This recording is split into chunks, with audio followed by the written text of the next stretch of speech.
Kulend uko kuchi viti chedu uko.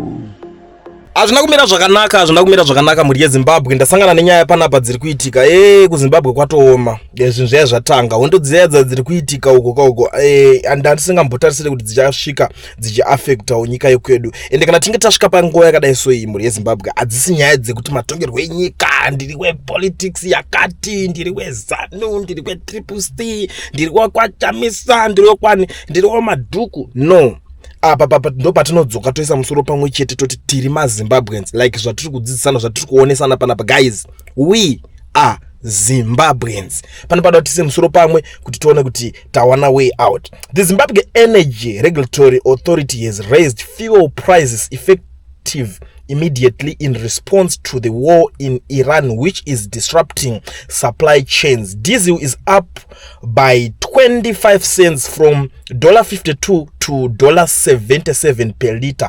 Petrol up by 15 cents from $56 to $71. Without government cushioning, the actual price would be $90 for diesel and $81 for blend. Zera says ndo chiri kubuda icho chiri kubuda nepazera icho mamiriro achakaita muri yeZimbabwe antori ma1 tiri pakuchema, tiri pama1 as a nation. Saka ndagara ndichiudzwa manje nevamwe vanhu, inini I'm one of the guys vekuti vane nharo chinzi guys ukona kuti pane nguva imwe yekuti iwewe uchazongoona kuti home is the best. Now I wish to be home.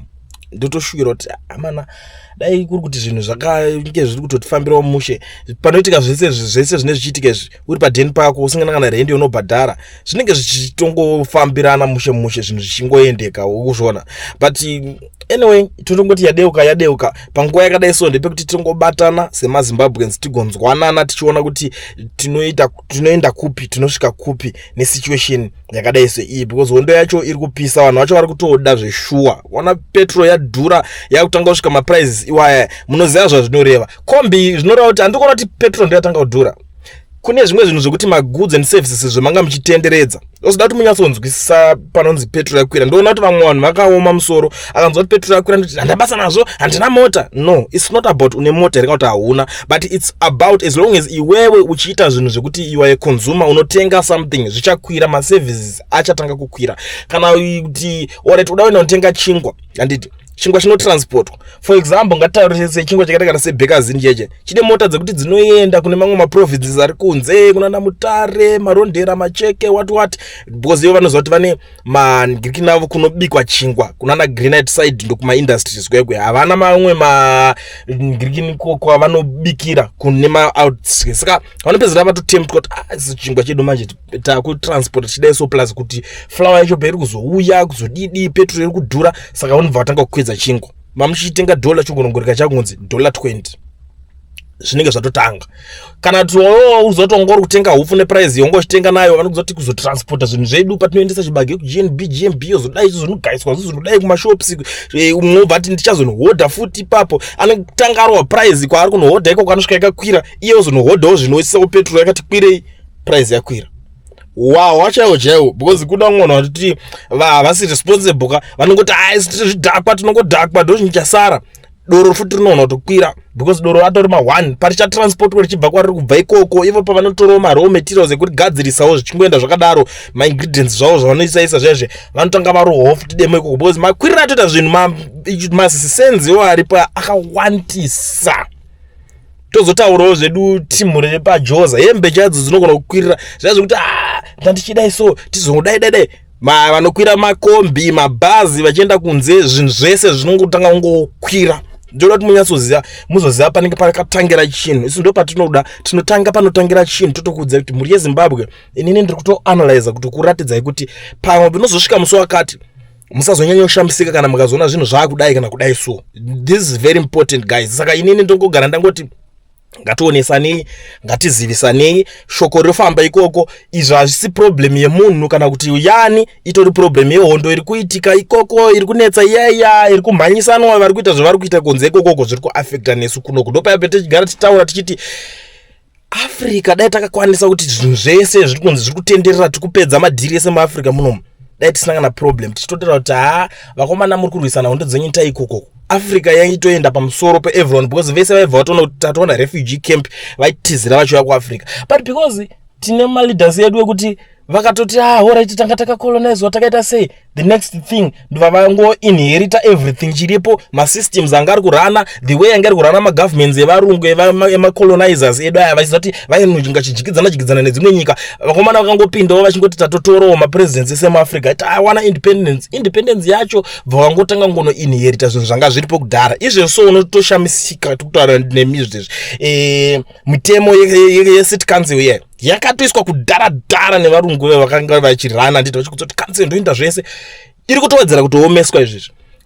Let me tell you something. For example, instead yekuti vagadzirise zvinhu kuti zviteva better, vari kuwedzera kuomesa. Varungu pavanga varipo mamusingabhadharika kuti muri kuda ta city parking, uda kupaka motikari dzenyu zvamakuitwa kuZimbabwe kunzi munonzi muda kupaka mota, unonzi bhadhara mari yekupaka mota yako. Zvazvisiko handiti nguva yevarungu. Let's agree ipapo. Maingopaka mota dzenyu muchita yamuri kungoita handiti, but izvezvo zvakubhadharwa. Saka ukaona kuti zvinhu zvese zvekungoinherita zvine maconsequences kumberi. Now apo pakainheritwa zvekuti zvinana fuel zvinana zvese zviri kubva kunze ikoko, pakashaya kana one African country yakatiwo inini ndosumuka panapa ndini chagadzira fuel from scratch. Yes, I respect those guys vari kunana chisumbanje uko green fuel. They are trying their level best. Ndo zvinhu zvatotofana kutoti guys ngatiise musoro pamwe. Munhu uyu kana ane maresources ari kushota ari kuda ngatitoziva kuti ndo chatoo chibaba chepetrol ichocho, then takutotambidzana petrol iyoyo muAfrica yese, Zimbabwe yotoramba ichikwira kuenda padenga. Zvaitokwanisa kutonyatsotimekera sense, but chii chakaitika ichingopinda vamwe vatanga kuti inovhepa yega mutengi inozotanga kudzikisirana pasi. Tototanga ngatitojaira iyoyo, tototi ngapagadzirwe mota dzinonyatsoenderana neiyoyo kuti nyika yedu irambe ichienda kumberi. Muri kubata mesi dzacho nedziripo, but nyaya yekungoinherita masystems ndo pazvatisvitsa petrol mangojaira kuti zvinhu zvese zviri kungodai zvine zvichibva kwakati zvakungodhuriswa. Chasara kutongonzi chimwe chiko kana mafuta unoona kundonzi mafuta kutombomiswa, mafuta awo zvimwe vakazogona kugadzira, but izvi zvozvo zvinana fuel kune zvinhu zvakawanda zvinobva kunze zvinotambidzana. I hate kuti vakomana vegold kuZimbabwe ndakanzwa rakadzika futi because of ivo vari kudingana gold racho kuti apa nguva yese vangachita noizika tiri kuita mari tiri kuzoda iso akangomuka rakangonzi anzi takumbovhara mamarkets ndondotenga mulocal macho malocal buyers takumbovhara mamarkets. Why? Because havachazivi kumwe kokuriendesa nguva yese sikakura kuti rari kuenda kunana Dubai mamarkets iko kakavharwa. Zvova zvadi zvatokonzeresa kuti zvinhu zvirambe zvichingoita zvichingodzika down because techinyaya kudependa nedzimwe nyika. Maproblems iwayo anenge achida kutoti ange achisotwa, but kotingadi ndo zviripo izvezvi, ndo zvinhu zvacho zvati kuti zvikakwanisa kusotwa izvozvo tinenge taamba ribo. Handisi mukuona, handisida hangu uramba ndichitaura zvinhu zvakawanda because I end up ndakuita kunge munhu ane pamuromo, but regedza ndishandisewo mukana unowu muri yeZimbabwe kutongoudzana nemi maZimbabweans vari muSouth Africa muno vanodawo kuregisterwa macompanies nekuvhurwa maFNB business accounts. Guys, ndiri kuzivisai chinhu chinhasi kuti murambe muchiziva kuti company inonzi Education Research ndiyo company inogona kuita basa iroro, ndo shasheds. Batai Mukoma Owen panhamba dziri kubuda paflides, vakubatsirei, vakuitirei, hazvitombodi kana hasha izvi zvanditi mukangotaura naMukoma Owen muti Mukoma Owen tibatsireiwo kuti tinge tichiita maths dzedu apa dziri bobo. Mukoma Owen tibatsireiwo tinge tichidai vanokubatsirei Mukoma Owen. Idzi ndishashedzi ukangoenda ukangotaura navo panhamba dzavo dziri kushowa paskrini dzakutovhurwa company registration vakuitira vokuvhurira FNB business account usina work permit kana study permit. That is the advantage iripo pakushanda needucation research because vari professional, vanokuitira vari kwavari ikoko uri kwauri. Even to those who are outside South Africa vari kutiza kuna na America ikoko, vari kutiza kuna na Dubai ikoko, vari kudidi, but uri kusvika uchitombono-jambira muSouth Africa kuti unotoita madhiri uda kuvhura company. Izvezvi this is the right time, opportunity itoripo yekuti uchitosvika wobva watongonanga kueducation research wotovabata. Upo wasvikira ipapo utaura naMukoma Owen, as long as passport yako iyoyo nayo ine entry stamp, chidindo chekuti wapinda munyika.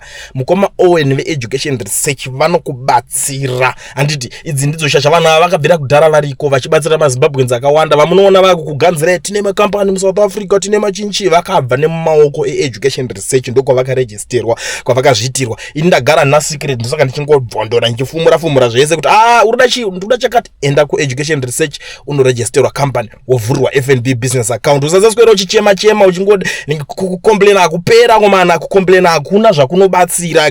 Do something nguva ichiripo, and tinogona kuti tigadzira a better community, a better generation inenge ichizviitira zvinhu zvayo. Totongoti generation yevanhu vakamuka. Saka manyaya kuEducation Research muregisterwa makambani nekuvhurwa maFNB business account panhamba dziri kubuda paflyer idzodzo.